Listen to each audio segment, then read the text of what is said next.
Hello, everyone, and welcome to the 40th episode of Kouryer Podcast. Today, I'm joined with Thierry Doizon. He's a concept designer and art director from Montreal, Canada. Well, with that out of the way, could you please give us a little introduction on how you got into visual arts and design? Hello. So yeah, my name is Thierry Doizon, and I've been a art director and concept designer for I don't know more than 20 years, I guess. Um, why did I join? Is just because I think art has always been part of my life since childhood. You know what I've noticed um, is that most kids, I mean, probably all kids draw, right? They draw, they paint, they enjoy anything arty and fun. So but it comes at times, probably around being teenagers, that I think it's a feeling that all artists have. All your friends suddenly stop doing this. It's not serious anymore. They're doing Hmm. other things, and you're kind of like find yourself kind of alone doing something that you still love, right? And I think the ones that just do it is just because they never stopped being these kind of children, like child, like playing with like paintings and stuff. So I guess I never stopped. So I never thought for one second that I would be doing something else. Or Oh. maybe no.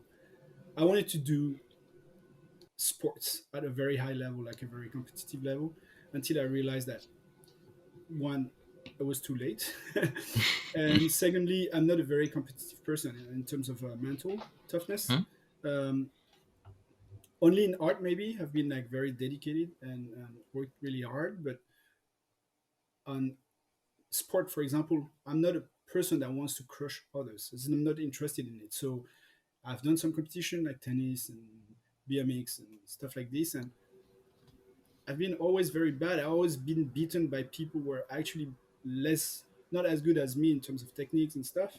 But it's just because they're just very competitive person. I'm not. I'm not the one who's going to crush and that Hmm. wants to win um, at all costs. So here I am. I'm an artist. That's just what I Hmm. do. Just out of curiosity, what kind of sports were you looking to get into professionally? When I was a kid, I was really into BMX and motocross, dirt bike. So in my head, I was like, I was watching. I'm talking about early '80s, like when I was a kid, maybe end of the '70s and early '80s, right? I was watching um, on VHS and stuff like this. I was watching like a Supercross, like the American Supercross, and I was like, I was like, oh, these guys jumping super high and stuff, and I wanted to do that. I would just wanted to be like a Supercross champion, um, world champion, just that. And like I was after my dad. I was like, yeah, I need a bike. I want a bike. Blah blah blah blah blah. And my dad was a teacher. I mean, he's retired now, but he was a teacher. Uh, so he didn't have the means to support me to become or to try to be a competitive like dirt bike racer. Um, so it was like, no, I'm sorry, son, it's not going to happen. But here you have a nice BMX, so just go and enjoy. So um, that was one of the reasons. I think my parents always supported me, but at some point, like money is it could be an issue, right? And all these like motorized sports are very very expensive. Um, Hmm. so I just put that aside, and finally, it's a good thing. I would have never been able to do anything just because I'm not a very competitive person. Yeah, I mean, as you said, like it's an essential part of like, especially succeeding in sports, like being having that kind of type A kind of competitive like, aggression.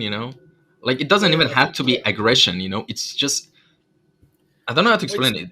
it's a mental thing. Like all Yes. these guys, you take the top 100 of any sports in the Hmm. world, any sports. Imagine top Exactly. 100 in the world, right? Even They, chess. they're pretty much all at the same level, right? The top 10 are not better, technically speaking, than the top 50 or the top 100. They all have the same kind of background and training and stuff. Of course, the top ones that have more money, so have their better team around them and stuff. But I mean, technically, they're in the same zone. I think the difference is like the belief in yourself and the competitive edge that you have above the others. You just it applies in pretty much everything, and it's a debate that we have. Maybe it's a question for later. I don't know, but um, there's always this question coming back about talent, right? Mm-hmm. And I personally don't believe in talent. Talent is a misconception. I think talent is work, hard work, Mm-hmm. and that's the big difference that you make with others. And after that, it's a mental thing. Like, do you believe in yourself at some point, even when it's very hard, even when there's a lot of competition, even when you're at the bottom? So, what do you do to kick back and come back to it? So that's maybe what you can call talent, but it's not something that's like a natural thing that you have over everyone else. I don't think so. Mm-hmm. All right. And were you originally studying art and design, or you were pursuing another career path? All right, so I didn't necessarily liked school. I mean, I went through school like a ghost, kind of like I didn't really care about it, just doing the minimum To to pass, pass. and that's it. Like I was very lazy. I just wanted to go out, skateboards and stuff, and that's it. Um, the only thing school wise that I was interested in was philosophy and art. So that's what I chose. I went in A3 in France was like letters and art. So I chose philosophy and art.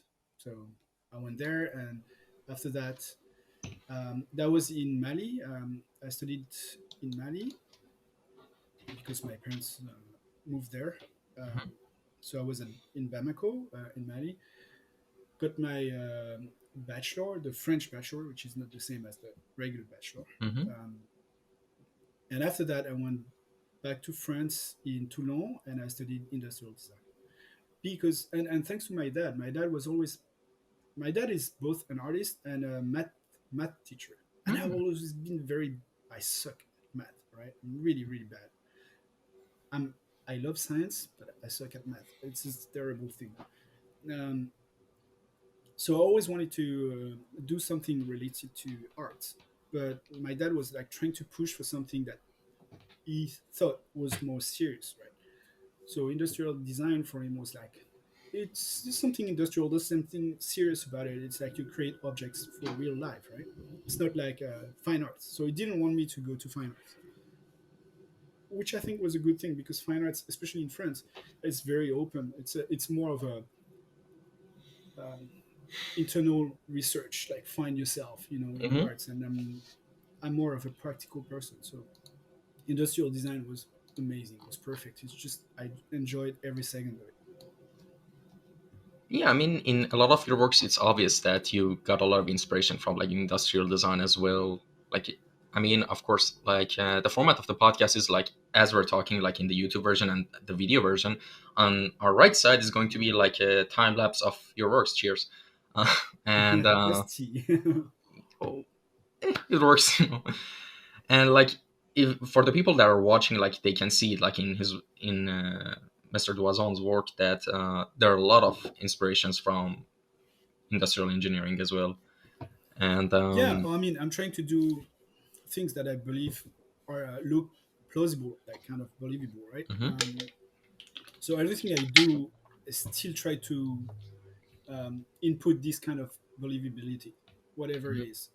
So if I do any spaceships or any like flying hovercraft, I'm trying to kind of make sense out of it, like make something that they might exist in our world, right? All right. And what is your main branch of this? Of course, we already mentioned in the introduction, but we want to go into more depth about it. What is your main branch of design that you're focusing on? And tell us about your experience from the start of it until now. My experience about sorry. From your experience from the start of like, starting working in it till now in that particular branch of design. Um, I don't know. Maybe you would be better, or anyone else would be better at telling me what I'm doing. I think it's very hard. I mean, at least for myself, it's very hard to notice what makes a difference. I had a lot of talk with my friends, David Levy, Manny Sparth, and all these guys. They're like they have like this such um, particular style, right? Like an image from Nicolas Bouvier from Sparth, you can spot it from Mm-hmm. hundreds of different images, right? He has such a unique style, and it's amazing. Um, it's very obvious. It's like there's like his um, design language, the color language, and shape language. Everything is there. It's like it belongs to him, right? And I don't know. I don't have it, but a lot of people tell me that I have like something like colors or something. I don't know about it. I realize that I use a lot of the same colors, like orange and yellows and blues are coming back very, very often. Um, but I try a lot of things. I'm always trying to try different languages. I love stylized as well. I mean, everything in between stylized and super realistic, right? Although super realistic, I would say 3D is helping me. I've never been very good at super realistic stuff, but I do have a preference for anything which is slightly stylized. Um, so I try a lot of things. I don't know Mm-hmm. if there's something that comes back in terms of colors or kind of strokes or anything that just is personal. I have no idea. I cannot tell Mm-hmm. you honestly. Like I'm not trying All to. right. No, and It's just that that's about it. I don't know. I'm trying to do stuff, and anything I do now, I'm trying to put it back into the same kind of world, which is a personal IP project I'm working on for many, many years, and which is very open. I'm not trying to finalize anything. I give myself a lot of freedom, especially now with a newborn. It's like really hard to find some time to create. So I've decided that at some point I will make an art book, which is research, like a research and development art book. mm-hmm. So it allows me to always try to create something new, part of the same universe, but still at a very development kind of level. So not trying to finalize anything. I kind of like, yeah, well, I don't know about the question, but in terms of design, my branch of design is not very clear, not in my head. Mm-hmm. So I like pretty much everything. So I'm not trying to Awesome. I'm not trying to do. I'm a very versatile in terms of artist. I'm Mm-hmm. very versatile. You can say I can do props, environment, characters, vehicles. I'm getting very bored of everything if I do something for a long time. So let's say I work on character design for a few months, I'll be very very bored. So I like to do pretty much everything. And as a how do you say jack of all trades, Mm-hmm. you're not the best at anything. That's what I do, and that's okay. I'm Yeah, okay with that. I'm not trying to be totally. the best concept artist in character design or vehicle design or whatever. Mm-hmm. I like the fact that I can do pretty much everything at a consistent level, and Mm-hmm. that's about it. Cool. Awesome. And how does your design process usually go anytime you want to start working on a project? That's same. It's like there's Mm. no. I don't have any recipes. Um, I have Ah. my phone. My phone is my secondary brain. Basically, it's a Samsung Galaxy Note because it has a stylus. Mm. Uh, I can draw pretty much everything. Sometimes I wake up in the middle of the night. I have an idea because I have very short memory, so I put it on my notes, and I have like thousands of like doodles of ideas. So most of them, I would say 80% of this is crap, total crap. But that's I just put it there in case of. Mm. Um, so some ideas when I'm not motivated to do anything, I'll look at it sometimes all those doodles and maybe I can use one of them to create an illustration. Or sometimes just because part of my project, I know, for example, I have a series of overcraft paintings, but I don't know anything about the background yet.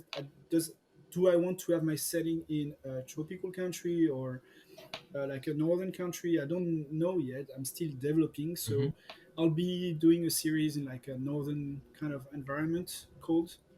And lately, my last illustration, it's been coming back to islands, and I'm like, ugh, I miss it. I miss, especially with COVID-19 being at home for such a long time. Yeah. Um, Lately, it was like snowing here. It's minus 17 degrees Celsius. It's Oh. very cold in Canada. So Yeah. I grew up in Madagascar. I grew up in the islands, and Oh, really? Yeah, so I spent Oh, awesome. 12 years of my childhood in Madagascar. Um, it was paradise, and I kind of miss it. So I'm probably going to like shift my drawings more into kind of tropical setting at some point, just because I miss the sun and and the Mm, ocean. awesome. And now I want to actually let's. I'm sorry for a second. Sorry about that. It No just came up. problem. Now I want to talk a little bit and dive deep into some of your works. And let's start by Prince of Persia. You Mm, worked on it in 2008. Tell us about your experience working on the game and basically the stuff that happened. And that was the okay, process. so this story is interesting. I was in England, right? I was working in England in 2003. I was bored. I couldn't stand the weather in England. This is just total crap. Sorry, maybe, It's fun. but I hate the weather in England, right? England is fun, is awesome. London is awesome to party, but I can't stand the weather. I had to escape the island, and I was open to anything. So I started to open my LinkedIn, and I was like, "Hey, I'm looking for job." And then first one to contact me was Ubisoft. So Mm. they contacted me. We met, and then they flew me in Montreal in 2004. But that was for Prince of Persia. So I was hired for Prince of Persia, Hmm. which a year and a half later became Assassin's Creed. But it started as a Prince of Persia. Hmm. So, and I was working with Sparth and some other amazing artists on the project. So we did the pitch, which was a co-op um, Prince of Persia game. So two Oh yeah, I characters. heard about that. Yeah, it was amazing. I was super, but every month they were kind of cutting anything which was fantasy oriented to something more Hmm. realistic. And at some point, it didn't Hmm. make any sense. It was just two kind of thieves on a market that look exactly like the current Assassin's Creed for the first Hmm. one of the franchise. So it didn't have anything more, you know, fantasy oriented or kind of action. Like the action was very realistic.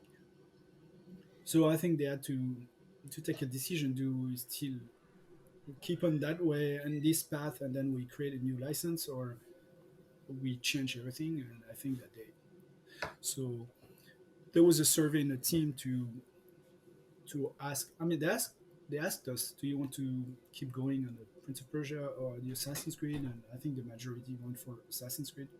Hmm. I wasn't. Um, and that's my first experience with Prince of Persia, which was 2004 actually.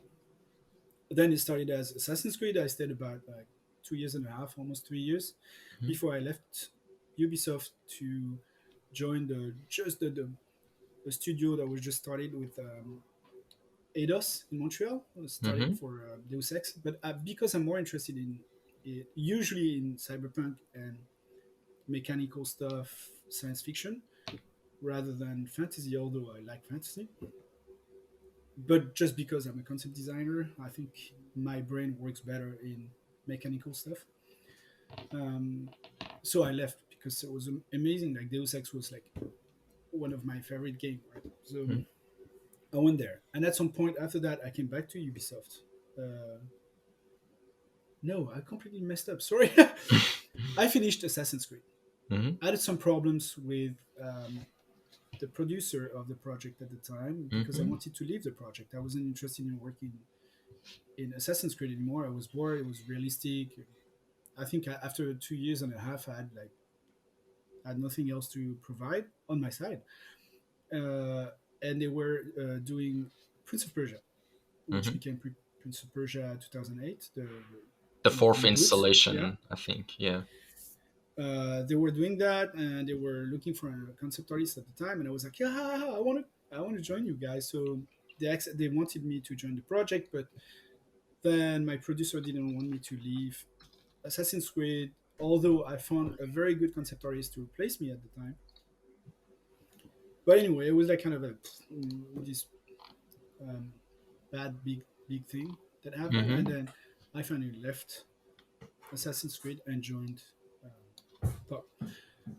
Then I stayed a few years and just worked on the project, which was pretty awesome. And then I left for Eidos. Sorry, I'm all confused. Mm. Um, it's a lot of things happens Yeah, since I actually. I left Europe. And actually, here's the thing. It's gonna sound a bit crazy, but I'm gonna I'm gonna tell you like an interesting short story of something that happened in my childhood. So basically, I think it's kind of obvious where this is going. Since I was a kid, I was a huge fan of like the Prince of Persia franchise, and I was so pumped like when I hear. I guess I was. Oh my god, I was 10. Wow, it's been 11 years since then. Jesus. But that's not the point. Sorry. Um, I I saw like the picture of the game on a game magazine back in Iran, and it was a Farsi game magazine, And I told my dad I want this magazine, buy it. But then he reluctantly bought it for me. And when I opened, and I just started like opening and reading everything like in the back of the car, back seat of the car, and it was the first edition of the magazine I ever bought. And this magazine, all it's kind of like those magazines that have like an extra bonus content inside of them, and it had a huge poster of like Prince of Persia 4, like Nice. concept art. Like Oh, I okay. remember it's my I remember like it was, but it probably was one of maybe the guys works like that worked in the team that you worked on.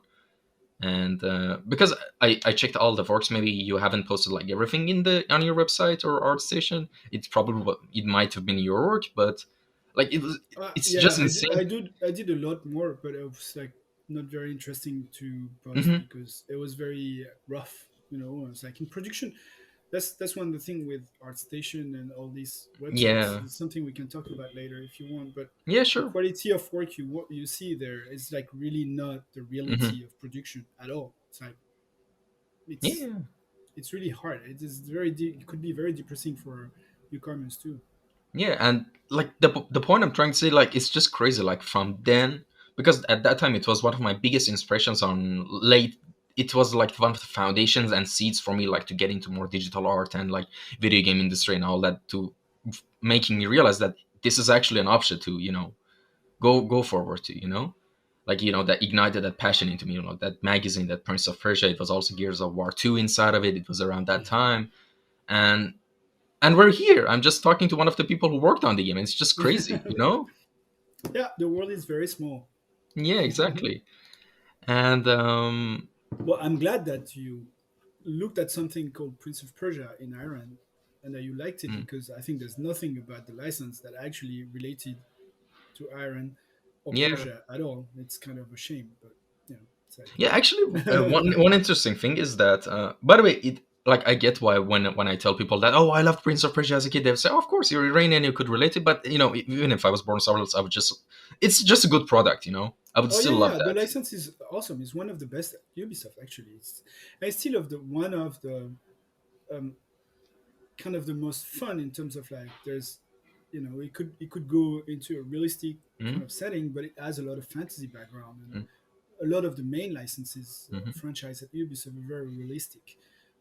They've lost kind of like this kind of fun. Yeah, and actually, fun fact: when you play the game, there's like a button. I think on keyboard it was button E. When you press it, like it's kind of like a hint guide thing that guides you where to go. I don't know if you played the game. Um, I forgot the girl's name, but whatever she basically. Alika. I think, yeah, Kalina, Alika, I don't know, but she kind of did this Sorry, spell. it's been a long time. Yeah, exactly. She basically did this spell when you press this key, and it just showed where you want to go. Yeah. And every time you did this, she would say something, and it was in Farsi. Like for example, Ah, she would okay. say "Masira neshambede," which in Farsi means "show us the way." And I was like, "What?" Like first, because the voice actress, but sorry, said it in a way that it kind of sounds like a spell. But when you listen closely, when I listened, I was like, "Wait, that sounds eerie familiar. Wait, that's Farsi." When I was a kid. Okay, I didn't even know that, so that's good. That's a good Yeah, thing that they did the detail because the they. rest of it has nothing to do with Persia. But I mean, yes, it kind of does. Ahura Mazda is actually one is the central figure in Zoroastrian religion, which was the ancient religion in ancient Persia. Like, I mean, they did that. Like, there was a lot of like references to ancient Persia. I remember in the game, but I mean, it was a shame. I mean, completely understand what you mean when you wanted to work on the Prince of Persia rather than the Assassin's Creed franchise because it was more realistic. I even checked something that they removed crossbows originally. I'm not sure if it's right. You can maybe tell me if it's right. Originally, there were supposed to be crossbows in Assassin's Creed 1, but they removed it because it was like historically inaccurate, you know? And it's weird. I don't remember the crossbow specifically, but In the I do trailer, there remember that is. during the production, we had, especially at the very beginning, we had this relationship with an historian, Mhm, specifically for um, some areas. For example, I was working on Acre on the port, and we had to talk and a lot with like some historian about what was kind of realistic at the time or not. It was very interesting to have someone that actually knows, mhm. the difference between the 2 days setting and back then. So we used it, but I think it was really at the beginning, and after that, it was kind of Mhm. more loose. Yeah, I mean, like even I think it's a true story because in the trailer of the first original trailer of the first Assassin's Creed, there's like this Altair using like a crossbow to shoot some Templars. So there was originally going to be there, but I think they removed it later because it was like historically in the historical context it was Probably, inaccurate. yeah. And I believe you. and the thing is, yeah, they try to make it realistic. They did that, to be like accurate, but then, I mean, I'm not complaining or anything, but then there's this new Assassin's Creed franchise with just mythological gods and everything. I mean, let the crossbow. I don't know. I'm just. It's just a weird thing, you know. They Well, it's have just this. that in later installments of the franchise, you'll probably have crossbows. So It has like advanced take and like mythology and all this. I'm not saying they're bad, but the fact that they criticize like working on Prince of Persia because it was like had mythological aspect to it. I don't know. It's just a bit weird, you know. I cannot say. I don't remember exactly what happened, and this project's big at Ubisoft. There's a lot of people Yeah. involved. It takes a lot of time. Uh, I think when I left Assassin's Creed, it was almost 3 years, right? 2 years and a Hmm. half or something, and there was no game. I mean, it Hmm. wasn't playable at all, right? It was because they were working on the engine. It was a totally new engine, Oh. um, and nothing was playable. Nothing was working. So it was all like Hmm. miss and match and stuff like this. That was good ideas and stuff, but I mean, in terms of games, there was no game at the time. They went later. I think they finished probably the 6 month, the last 6 months where they actually crafted the game. But it happens a lot. It's normal. Like these productions are so big, especially you went at a new engine, new generation of consoles. So it's very difficult for production. And well, let's move on to the next subject. I want to ask you about Hyperscape, like one of the projects you worked on. I think with Ubisoft, if I'm not wrong. Yeah, that was Um, fun. all right, could you please explain a bit No, about it? the last Oh, one was Beyond Good and Evil too, all but right. that was before. Yeah. Oh, all right. Sorry. All right, let's skip to another thing. Well, another thing I want to ask you about is in your bio in Instagram. There says that you're like co-founder of Expedition Art, founder at Yeah. Expedition Art. Could you please tell us about that organization? All right. So this organization is an idea that came from Manny Carrasco, Mm-hmm. one of my very good friend, and David Levy and Christy. Right. Mm-hmm. These three, I worked with them in Austin, Texas, in 2001, 2002. We've been very good friends since then. We created Steamboat Studio, and we left Steamboat Studio, and now we're back together with this new thing. The difference in between 2001 and now is like we all grew old. We all had our own experience on the side, and our careers, as getting to the point where we wanted, I guess. Right? But there's something that when you work so hard for yourself Mm-hmm. to work on your career and stuff, it's very competitive. You have to do as much as you can. you lose a lot in the process, personal life, friends, whatever, girlfriends, whatever. It's like it's a lot process. So at some point you reach your goal and you're like, so what do I do now? And I think we all love the environment. We love nature. Nature has always been a very very important part, especially for me, in terms of design. Um, and I'm like, and I always loved. I grew up very close to nature, and I always wanted to give back in some ways, but I didn't really know how. And Manny had this very good idea. He was in the process of, he was sketching a lot, and he was like, I want to use my art for something, something good, something that makes sense. Um, and they both came up at some point to me with this idea that we want to raise money with our art to help the environment and the animals. And I was like, man, it's just such a great idea. It's amazing. I'm in. And so I joined them, and we created Expedition Art, which is an NGO. And the goal is to join together, not us, but community of artists around the world to raise awareness for wildlife and nature conservation. So if you want to join, you're welcome. It's like you participate. For example, we did a first art book called In Danger. So we took the In Danger list and we contacted a lot of artists that actually donate their work for the book. And all the money goes to a sanctuary to help animals. So we pick and choose specific projects that we know the money is actually going to go there, not in Hmm. some deep pockets, and actually work on this on the terrain, right? For example, we organize some kind of art safaris Hmm. in Africa, so you can join and go, and you're gonna be learning with some unknown artists like Aaron Blaze and Terrell Whitlash, Hmm. um, and they're gonna be there painting and drawing with you directly with the animals because we have guides and it's all organized. So that's something we want to develop furthermore, and Hmm. not necessarily that far. Maybe also in the Americas or in Europe at some point. So All right. trying to find a way to use our art for something that is good, like and that's something that we deeply believe in, like something we just don't want anything that come back to us. It's just you know pleasure. Hmm. And I was just wondering, have has the expedition? Sorry, I already forgot the name. Sorry.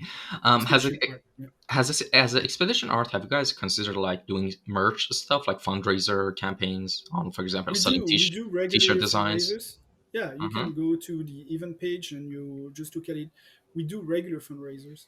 Mm-hmm. A lot of them happen in Austin because Christy lives in Austin and she organized it. Um, we're working hard, but this is like for all of us, it's a side project as well. So Mm-hmm. um, it takes some time. Yeah, yeah, true.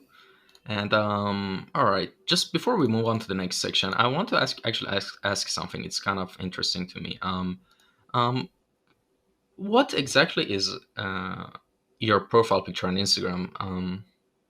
Like it's a kind of like black and yellow illustration, but what is it Oh, exactly? it's a Could you stamp. explain? It's a Chinese stamp because I'm half Oh, Chinese. My mom is Chinese. oh, She nice. she she was born in Madagascar, but she's Mm-hmm. Chinese. She's like a third generation in Madagascar. Um, so my uncle, Mm-hmm. my mother's brother, it was what do you call not a dentist, but the one who makes the teeth. Oh, all right. And he's a very good sculptor and artist as well. And he used all the equipment he has to do like jewels or little sculptures and stuff.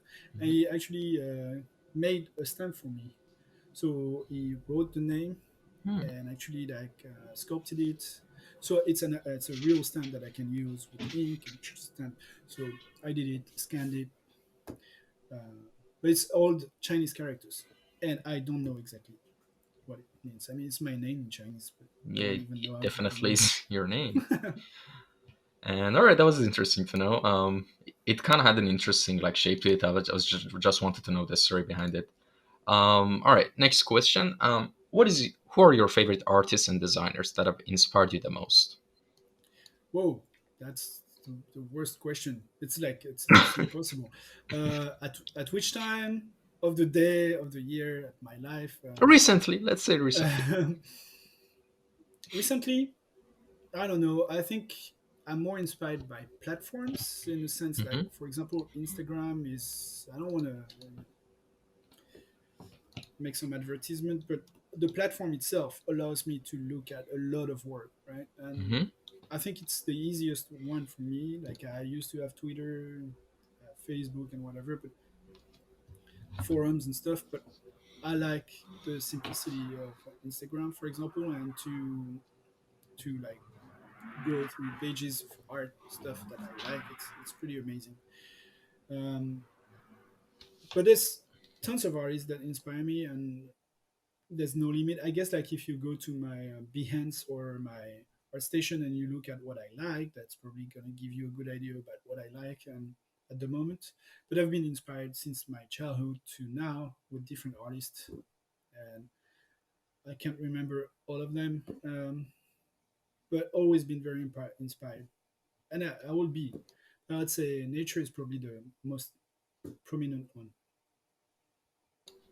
All right, and what is the main subject of your artworks, and what made them interesting to you? Of course, you already mentioned that you're studying industrial engineering, and also, well, I mean, multiple times you mentioned that nature is like a huge factor in your artistic development, and kind of like way of thought in that sense. But if you could tell us in more depth, like the main subject of your artworks, like aside from the stuff that, of course, you usually the studio would tell you, all right, draw this or do this. Aside from those, your personal artworks. Yeah, yeah. My personal art. That's the thing. And a side thing. That's something that I encourage of my students and anyone else who was asking is Hmm. when you worked when you work in a company and a studio, your work belongs to them, right? So at some point you may have the right to show it, but it's not yours, and it's definitely not yourself because it's being pushed by many other persons, script writers, art directors, producers, marketing, whatever. So it's not your art. So that's one good thing. It could be very interesting, but it's not you. It's very important to work on your stuff, your project, and show it. And you should have a positive ratio or your stuff versus, um, let's say, production work or corporation work, right? You should have more stuff that comes from yourself. I think it's more important.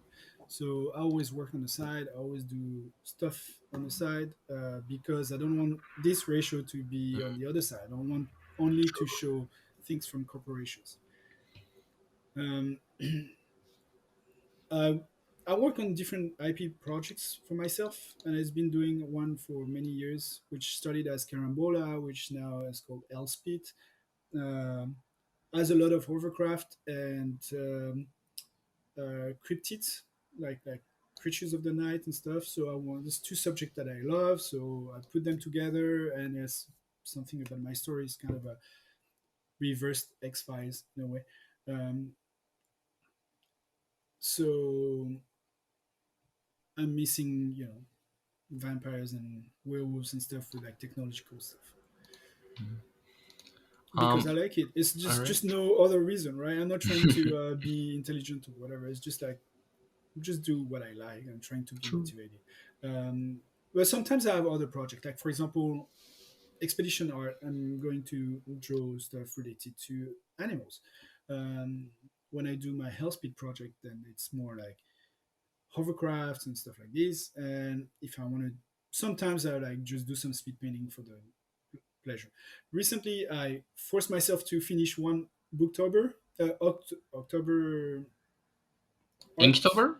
Inktober, Yes. which I wanted to make a Booktober out of it for my kid Hmm. because it was the month leading to his birth. So I kind of mixed the both, and I forced myself to work with constraints. So it was only three colors, so it's yellow, red, and black, black and white. Um, because that's what newborns see better. They only see Hmm. a few colors. Interesting. Didn't know that. Um, and I didn't know what to do, so I was trying every day something new, but it became kind of a, a dare, how do you say, like a daily thing. I just Hmm. that tell our story this whole month. So it become. I think it's gonna be a very interesting thing in many years when he'll be able to read it or Mm-hmm. look at it and ask question about it because it was made for him. It tells our story on our side before he came. Um, so that was very interesting to. I always like to work with different constraints. It's and that's where you become more creative. I think. True. And that's actually such an interesting origin story about this project. And I think, and another thing I actually wanted to ask for a long time during this episode is, I think I'm not the only one who's been watching till now and hasn't like noticed. But I mean, I also saw on your Instagram post you do a lot of like, I think, surfing, and there's this like big yellow surfboard, if I'm not mistaken, behind you. Yeah, Yeah. yeah. This is Um. a powder surf. It's not a. It's a powder surf, so it's a snow skate only. So no Mm, bindings, no oh. straps, and you go in powder and you're just having fun. So I snow skate for many years, like Mm-hmm. since 2009, and I ditched snowboarding. I ditched bindings because I don't like bindings. I'm a skateboarder, so um, when I realized that I can actually go down hills, snow without bindings, I was like, wow, I'm stuck. It's just like amazing. So snow skating now. Wow, without any bindings or protection, so we just have. I mean, So you have a leash, so the board doesn't go away too far. It doesn't kill mm, people, but mm-hmm. except for that, you're not attached to the board Oh, for your feet. interesting. That's pretty hardcore, actually, because No, I. it's actually way easier than you think, and that's one of the problem I think is like every time I go in a resort and they see me on the snow skates, people think it's very hard because they think Mm, they attribute they mix snowboard plus skateboarding, so it must be really hard. But mm-hmm. actually, it's easier than snowboarding because you're not attached. So anytime you are about to fall down, you just step out of the skate and you put your foot down, and you don't even have to fall on your knees or your butt and like it hurts. Snowboarding is Yeah, that really hard. actually Like is especially true. snowboarding for the first 2 3 days is really really hard on your body. It's really tiring. But on snow skate, you just step out of it, so Hmm. you avoid all these like falls and bails and it hurts and stuff. So it's actually easier to learn. It's very difficult to Interesting. do tricks. Like if you want to Yeah, kickflip, true. do shoves and jumps and stuff, that's way harder than snowboarding because you're not attached and so you need a good technique. But for riding, like basic riding, it's actually easier Interesting. And and I more fun. I I think it's just, more fun yeah. because you can do it behind on a park behind you, especially for example No, in true. Montreal we have a big mountain in the middle of the city. You can go Hmm. there, you don't have to, it's free, you don't have to go to a resort, you can pretty much do it everywhere. It's small enough so you can take in a car or a bus, Hmm. um, and Yeah, I mean, it's really practical. yeah, I mean, I just had to ask because it was just, I was, my eye just kept, looking at It's it. not a banana, it's actually a snow surf made by a local friend. It's called coconut snow surf, and it's pretty amazing. Awesome. And all right, next question. What technologies and softwares do you mostly use for your works? Okay, I mostly use Photoshop. I'd say 98% of the time. Mm, I use Blender, and I used a lot of like 3D software, but I'm not a very good 3D artist. I'm not a 3D artist, let's say. I only do basic stuff just to help me for perspective and shapes. But I'm more into Blender right now, and I really like it. It's pretty fun. I used to have an iPad Pro, so I used Procreate, which I loved. But mm-hmm. now I'm on Galaxy Tab, so I'm back with Sketchbook, Sketchbook Pro, which is pretty good, but which I've been using for years on my smartphone. But also discovered after many years Clip Studio Paint. A lot of people always told me that it was very good. I need to try it. I pushed it. I don't know why. I installed it lately, and it's pretty amazing. It's very close to Photoshop, and the drawing and painting feel it's really good. All right. Interesting. And I did a lot of VR stuff. Or, I love Oh. Medium. I think Medium is the best sculpting tool that have ever been created. Um, so yeah, Oh, that's the software for VR like development, like yeah. art in VR set. Oh, It was made by interesting. Oculus and it's been bought by Adobe. So now it's Adobe Medium. Mm, It's amazing. It's just wow. amazing All because right. that's the big thing. Every you can put any 3D software you want, right? Mm-hmm. But everything you do is actually on a flat panel, so it's a 2D Mm-hmm. display. So the terminal is 2D. Whatever you have is a fake 3D. It's never 3D. Yes, true. So you don't have a real feel of an object. You can take the best. You can take ZBrush or whatever. The sensation you have will never be the same as having an object in front of you. So both you can turn the object. That's something you can do on any 3D software, right? But you cannot yourself move around the Mm-hmm. object, right? So the real sensation of a shape, the proportions, and the lighting, how the lighting actually hits the object, is something you have to do behind a 2D panel. So whatever you do, you're still going to have like this kind of um, wrong relationship with a Mm-hmm. 3D object. When you're in a virtual world in VR, it's completely different. It's exactly like what we do. So you can turn around the object so you have a way better sensation of what the proportions are. And the good thing compared to reality is the scaling thing. So you can scale stuff the size of a building or a tiny thing like an ant, and that's something that is even better than reality. So you can have this mouth, and you can. So you can, let's say you draw this as a spaceship, right? Mm-hmm. So you kind of sculpt it, but now you want to do the inside. You can scale it up. You Mm-hmm. go inside, and you can verify if it's actually in terms of uh, proportion and shape, is this wrong or not? Is this the size of a person inside? And you can adjust the cockpit accordingly and stuff. So VR is amazing for that, I think. Yeah, I'm actually mind blown, but just the sheer amount of possibilities that it just provides in design, Yeah, like, and also it's so oh my intuitive god. because you are using tools like in the real world, right? Mm-hmm. So you take a tool, you see the shape of the tool. No one has to explain. You don't have to go to edit, blah blah blah, blah, blah, blah to understand what this object is. Mm-hmm. It's not an icon or something that is kind of abstract until you actually do it, right? You just see your object and you see the result of the object for the scaling. It's like the size of it. So it's very intuitive. You don't have to explain to anyone how it works really, like, or you go through the tutorials, but they're very minimal and very simple, and Mm-hmm. it's very accessible for everyone. So it's like giving putty for kids basically. Mm-hmm. It's Yeah. it's great. All right. And next question: any advice and tips for a good portfolio and resume for artists, in your opinion? All right. So I've been there a long time, been asked this question many times. It's difficult to give an advice like this because who am I? But what I can say is like it depends of what you want to do, and that's about it. Um, what do you want to do in the industry? What do you see yourself doing in many years? Most people want to do character design. I mean, most concept artists that come to me, they come and they want to do character concept art.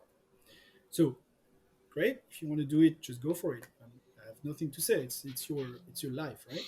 But character concept design is the most difficult of all the concept art world.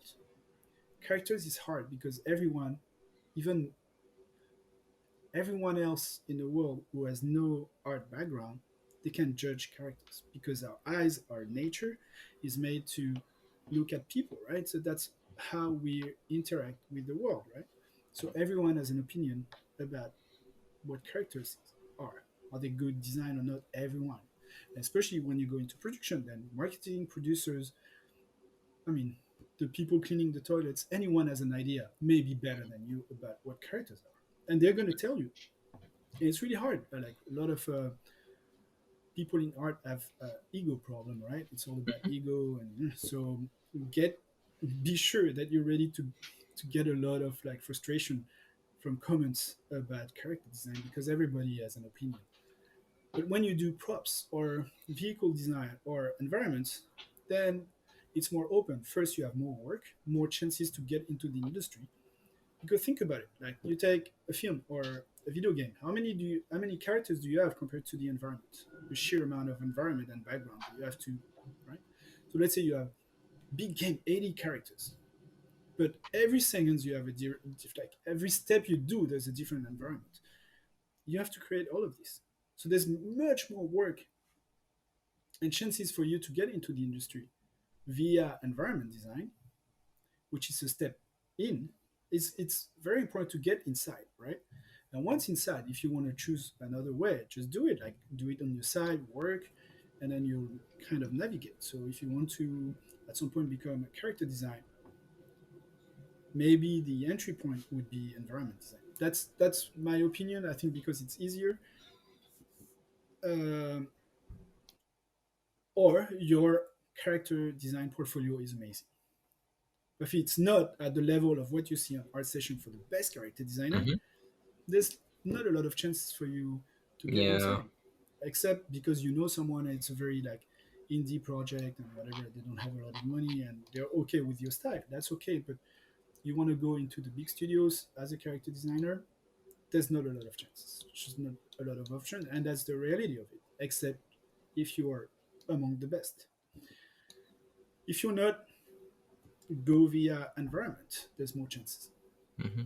All And prop right. design is a very is much more open. There's not as many people doing prop design or vehicle design, um, so there's less competition as well. So I don't know. I see it in a very practical way. It's like Hmm. that's for the industry, and you always can work on your stuff on the side. You have to do it. It's very important. So let's say you work as an environment concept artist somewhere. It's not your favorite thing. Just do characters on the side and just improve on it until your portfolio is good enough so you can apply, or someone is going to ask you. But yeah, that's the only thing I can say. I cannot say do this or do that. All right. It's not my place to say. All right. Awesome. And what are you working on right now that you can tell us about? What kind of project is it? I mean, of course, if there's something that you're kind of can't talk about because of NDAs, I mean, it's fine. We can just skip this question. But if that's not the case, Yeah, I mean, what's going on? I've just recently left Ubisoft for Mm-hmm. the third time, and I joined Evil Empire, a small studio in Bordeaux. Mm-hmm. They worked on a game, indie hit called Dead Cells with Motion Twin. It's they're amazing. They're very good, and I can't wait to. I'm going to join them. So hopefully I mean this summer I will be in Bordeaux. Um, I'm working hard on the paperwork and stuff. But it's very difficult right now. Anyways, so I joined them to because they want to keep going on Dead Cells as long as people are interested in the project. I'm going to help them on this side, but we're also working on a few projects right now that I cannot talk about. But it's going to be interesting, I think, when we can announce them. I'm very, very excited. So that's what I'm doing right now. All right. Have you Um, personally played Dead Cells? yeah, I played. I suck at this game. Let's be honest. Metroidvania's kind of game. It's very fast paced. Uh, it's hard. I'm not used to it anymore. I used to be a hardcore player 20 years ago, but now I'm like super casual. Um, so I played. The game feel is really good. It's actually very intuitive and very fun. Very easy to get in. It's a hard game to actually progress, but the fight and the systems are very responsive and very good. So I actually survived. Like each time I can survive 10 minutes, which I'm pretty happy about. So I've played a few hours. I need to go. I don't know if I'll be able to finish this game. Probably too hard for me, um, but I like it. Yeah. Yeah, actually, I was gonna say that. I was like, when you said I'm gonna work at the studio, you said that worked on Dead Cells. Like, holy smokes! Because I love Dead Cells when I played it a lot. And the thing is, I mean, yes, it's not casual friendly at all. Here's the thing: it kind of is. I can't say like it's for hardcore players only, because even if you're a casual player and just only play for fun, it's still a chill. It sounds weird because it's like a hack and slash game, but it's actually a chill game in a sense because you can just zone out. Because the system is like it's so responsive and the Hmm. game feels really good. So it's easy. I Yes, mean, exactly. it's easy to get in. It's very, but the pace after that and to progress is hard because it's a Yeah, difficult game. But the sensation, the playing is very nice. So no problem. yeah, and but the thing is, like, there's I don't know if you heard about it, but do you know? Have you heard about the game Hades that came out? And Yeah, yeah. yeah, I mean that's kind of like a similar thing to like Dead Cells, like in terms of some of the mechanics. That was actually a super fun game as well. Like Yeah, it's beautiful. I highly recommend both games to anyone who wants to buy a new game. They're not even that expensive. And but the thing is that that that for Dead Cells, I think they need to give up, like, start putting on some really major updates. Like, I know they always do like patches and fixes for different stuff, but I think for Dead Cells to be relevant and be fresh, they need to 100% like add some sort of major like material content, because at this point, like, even like I played Hades for 70 hours in like 3 weeks, and after a while, I mean, when I unlocked mostly everything, it felt flat for me, and I know, I'm sure they're gonna add some new content to it in the future, but you know What I can say is working hard on something new. Um, so the term Metroidvania is going to make a lot of sense. But they're constantly updating. So they just released a new DLC, and they're doing it as long as people want it. So no problem on that side. Let's just keep improving. No, I'm not saying, maybe I'm just being so nitpicky at this moment, but I mean, it's just my personal opinion. I mean, it's a fun game. I love it. I love both games, but even for Hades and Dead Cells, I don't know. Maybe because I'm such, I just speedrun everything as fast, and when I play them so much, I get bored of it. Maybe that's it. I don't know. I'm just, Yeah, that's probably because at some point you played a lot and you're pretty good, so you go too yeah, fast. It's a real challenge, I can tell you. So I don't do any speed run. yeah. But All right, we're working on right now two amazing projects, so I hope I can tell you more in all right. a few months. But it's gonna be awesome, that's All for right, sure. awesome. I'll definitely keep a lookout for that because I'm such a huge fan of both games, both Hades and Dead Cells. We'll see what the future holds. Yeah. And what area, besides the area you're working on right now, are you interested to explore and learn in the future? What I mean by that, all right, let me rephrase that question another way. Imagine right now you got a text on your phone and you had $1 million has been like deposited into your bank account. What that means, it means you're gonna worry a lot less about a lot of, I don't know, bills, or I don't know, whatever that may be in your life. What I'm trying to say is, in conclusion of that, you're gonna have a lot of free time, and in that free time, what would you do? What would you learn, or what skill are you going to learn in that Well, free time? Or it doesn't have to be a skill. I mean, you maybe want to, I don't know, do something, go on an adventure. Like, you have well, for free me, time. What are you gonna do? for sure, I'll be traveling the world for sure. But that's I mean, I love traveling. I would be looking for waves all over the world and doing some Awesome. snow skating and stuff like this. I mean, art is a passion, right? I will always do art at some point. I will sketch stuff, but everyday life, especially now that on the scale of life, I'm closer to the end than the beginning. I can tell you, working is not a priority. I mean, it's a necessity, but it's not a Yeah. priority. Um, my family and having a kid is a new challenge for me. I want to learn as much as possible about parenting is pretty hard. It's like the most difficult thing I've been through my life so far. It's like it doesn't show much now, and that's because I changed the white balance to be much more warm, so you can tell. But I'm a zombie right now. Um, it's hard. I mean, the kid is like, Yeah. he's only 4 months, and it's I'm so tired.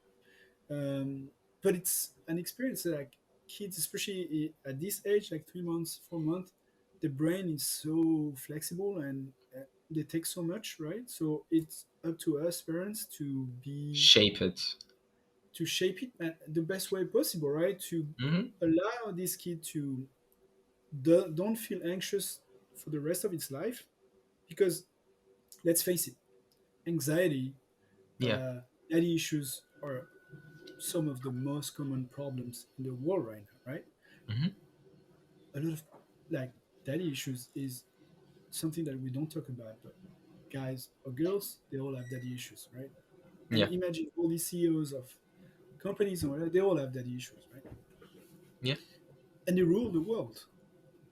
Why? True. Because their parents and their parents didn't do a good job. So now they're like fucked up people Yeah. who rule the world, right? Uh, and it's bad because the Yeah. world is already pretty fucked up. So maybe we, when we make create kids, right? Because it's an act of creation. Um, our responsibility is to make them good citizens and good people, not fucked up people. And it's hard. It's like it's really difficult because it goes against nature. When a kid is like start to scream, it's a really bad vibe, right? You're like, you don't know what to do. Mm. But I mean, that's the challenge. I think that's the biggest challenge. Is it's very interesting. It's a learning curve. It's probably harder than Dead Cells for sure. Yeah. Of course. And I'm not saying this because I want to, you're the guest right now and I have to be nice, but I'm 100% sure you're going to do a great job as a dad because it shows that you're actually like, if people, if like if the rest of the people on this planet would put so much care and thought into like this process of like, raising a kid, I think the world would be a extremely better place. Anyway, easier. Like 2 seconds. Ah, Ooh, who's that? Lou. hi. What's his name? Lou. He's Lou. like a werewolf because he's a lycanthrope. All right, awesome. That was a really sweet segment of the podcast. I enjoyed it. So Um, that's something I would do with $1 million, is actually travel the world with this little one and my wife and just go around and have fun. And yeah, in the process, if I have time to do sketching and stuff, yeah, wow. But awesome. All right. With everything that's been said and done in this episode, to conclude all we discussed, give us a roadmap for someone who is zero in visual arts and wants to get to the place you are in terms of skill set, like where to start. Basically for someone who is zero and wants to, give us a um, roadmap. the chance with the industry is that it's still pretty open to self-made people, which is great because it's not the case in, like, if you want to go into science or, I don't know, politics or whatever, it's just more difficult. But for art, your portfolio is what counts, right? So it's all about your portfolio. Make a great portfolio and make it accordingly to what you want, and um, and then you have it. It's all about work. Like, there's no shortcuts. I know everyone wants to have shortcuts. You want to have like the latest video about these tutorials that give you the insane, tips to actually do something. But Jama is working really hard. You're not going to be Jama in one day or anyone else, right? So um, they give you amazing tips and tutorials, but after that, it's a lot of work. Um, so there's no way about it. I think the fundamentals are really important. So if you want to become a concept artist, especially in character design, you need good fundamentals. Like, you know, you need to know about muscles and skeletons and stuff before you do, especially for creature work and stuff like this. And I'm not talking about making one or two skeletons and trying to know two bones, right? You need to know it pretty well. Um, and then after that, you need to know about fashion design. You need to know about clothing and a lot of stuff. So it's always like concept art is amazing because it's really open and it's wide and you're constantly learning and researching, which is great. But it's hard. It's like there's no way around it. So work hard and make good connections. and try to find the right people, and that's it. But there's no there's no there's no magic in it. There's no magic pill, of course. Competition is hard. Like when I started, you're just better than the average in drawing and stuff, and that was enough, right? That was enough Yeah. to get a company. And I mean, if you look at my portfolio I had when I started, and the kids I teach right now, it's like so no comparison. They're just so much better. Um, but that's the way it is now. Everybody wants to be a concept artist, so there's more people. Um, Yeah. but don't trust. Oh wait, yeah, something. Just coming back to it from, Hmm. let's say, ArtStation or any forums. This is a collection of the best work from people, right? They're not going to put their shitty drawings and doodles or production work that you actually consist of 60 or 70% of the reality of any production.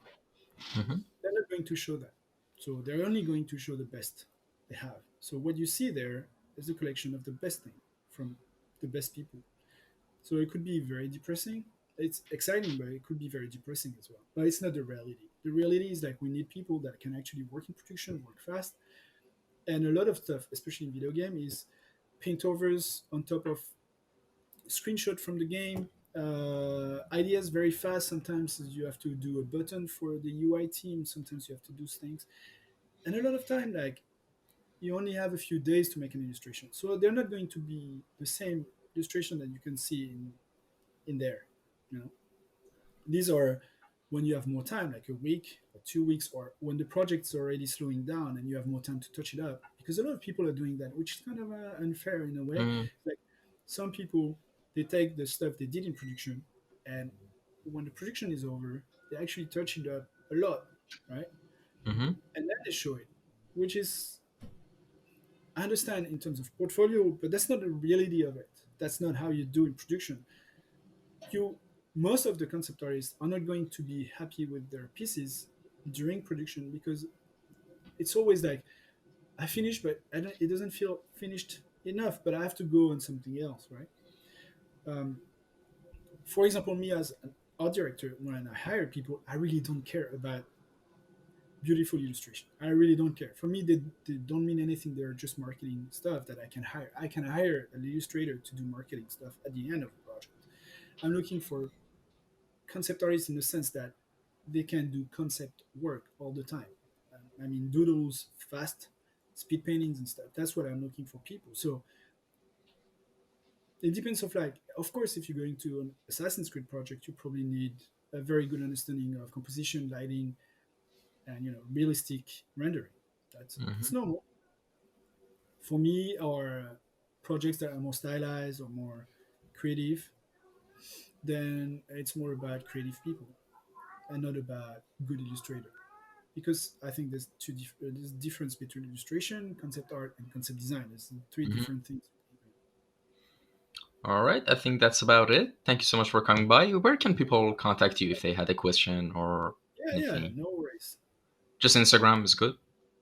Yes, for Right, sure. I'll definitely put that in the caption. I mean, no worries about that. Okay. And thank you so much for coming by. Thank you And so have a much good for this day. Take care, discussion. everyone.